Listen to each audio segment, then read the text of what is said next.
ഇപ്പോൾ കാണുന്നത് എക്സെപ്റ്റ് ഈ ന്യൂഡൽഹി മണ്ഡലം, അവിടെ കേജ്രിവാളിന് തിരിച്ചു വരാൻ കഴിയുമോ എന്നുള്ളതാണ്. അതല്ലെങ്കിൽ അത് ആം ആദ്മി പാർട്ടിക്ക് വലിയ വില നൽകേണ്ടി വരുന്ന ഒന്ന് തന്നെയായിരിക്കും. ഇപ്പോൾ ശ്രീ കെ സോമൻ, അപ്പോൾ ശ്രീ കെ എസ് ശബരിനാഥ്, ഈ രണ്ടുപേരും ചേരുകയാണ്. ശ്രീ കെ സോമൻ, എന്താണ് ബി.ജെ.പിയുടെ ഈ വിജയത്തിന് കാരണമായി താങ്കൾ കരുതുന്നത്?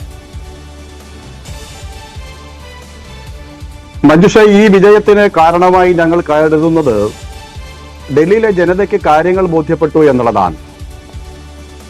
ഡൽഹിയില് അഴിമതിക്കെതിരായി ഒരു പുതിയ പ്രതിച്ഛായയുമായിട്ടാണ് ആം ആദ്മി കടന്നു വന്നത് എന്ന് നമുക്ക് എല്ലാവർക്കും അറിയാം.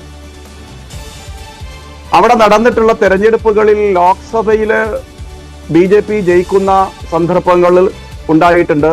അത് 2024 ഉണ്ടായി. എന്നാൽ നിയമസഭാ തെരഞ്ഞെടുപ്പുകളിൽ ബി.ജെ.പി വേണ്ടത്ര വിജയിക്കാത്ത, വല്ലാണ്ട് ചുരുങ്ങിപ്പോകുന്ന സന്ദർഭങ്ങൾ ഉണ്ടായിട്ടുണ്ട്. ആ സന്ദർഭങ്ങളിൽ നിന്ന് പാഠങ്ങൾ പഠിച്ചിട്ടുണ്ട് ബി.ജെ.പി, ഡൽഹിയിലെ ബി.ജെ.പിയും സെൻട്രൽ പാർട്ടിയും. സ്വാഭാവികമായിട്ടും ആ പാഠങ്ങളിൽ നിന്ന് ഉൾക്കൊണ്ടിട്ടുള്ള പരിവർത്തനം, പ്രവർത്തനത്തിൽ കാണിച്ചിട്ടുള്ള ജാഗ്രത, അത് ഈ വിജയത്തെ നല്ല രീതിയിൽ സ്വാധീനിച്ചിട്ടുണ്ട് എന്നുള്ളതാണ് ഒരു കാര്യം. മറ്റൊന്ന്, കെട്ടിപ്പൊക്കിയ പ്രതിച്ഛായയുടെ ചീട്ടുകൊട്ടാരം തകർന്നു വീഴുകയാണ്. സാധാരണക്കാരന്റെ പാർട്ടിയാണ് എന്ന് പറഞ്ഞ് അഴിമതി വിരുദ്ധ പോരാട്ടത്തിന്റെ മുന്നണി പോരാളിയായി ഞങ്ങൾ ഉണ്ടാകുമെന്ന് പറഞ്ഞ് ഡൽഹിയിൽ അധികാരത്തിൽ വന്നവർ, അതിന്റെ തുടർച്ച ലഭിച്ചവർ, അതിലെ 70% മന്ത്രിമാർ ജയിലിൽ പോകുന്ന ഒരു സാഹചര്യം ഉണ്ടാകുന്നത് നമ്മൾ കാണുകയാണ്. ഡൽഹിയിലെ ജനത ഇത് കാണുകയാണ്.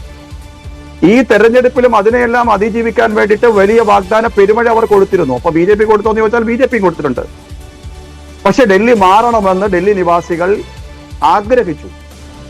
കേന്ദ്ര സർക്കാരിന്റെ പിന്തുണയുള്ള ഒരു സംസ്ഥാന സർക്കാർ ഡൽഹി ഭരിക്കണം, അതിന്റെ പശ്ചാത്തലത്തിൽ വരുന്ന വികസനം ഉണ്ടാകണം എന്ന നിലയിൽ ഡൽഹി ജനത ചിന്തിച്ചു.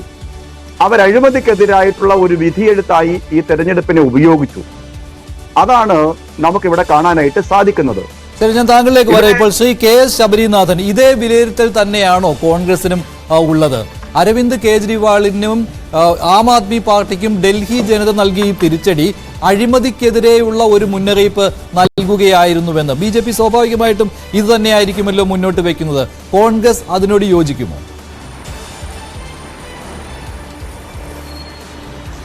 ആദ്യമേ തന്നെ നമ്മൾ ഡൽഹി ഇലക്ഷൻ്റെ ഒരു പശ്ചാത്തലവും ഒരു ചരിത്രവും മനസ്സിലാക്കണം.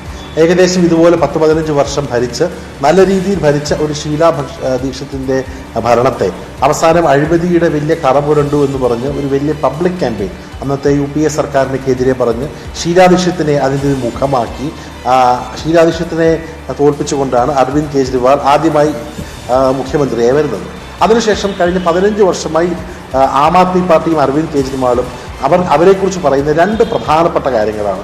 ഒന്ന്, അവർ അഴിമതി വിരുദ്ധരാണ്. 2, അവർ വികസനത്തിൻ്റെയും സംശുദ്ധ ഭരണത്തിൻ്റെയും വക്താക്കളാണെന്ന്.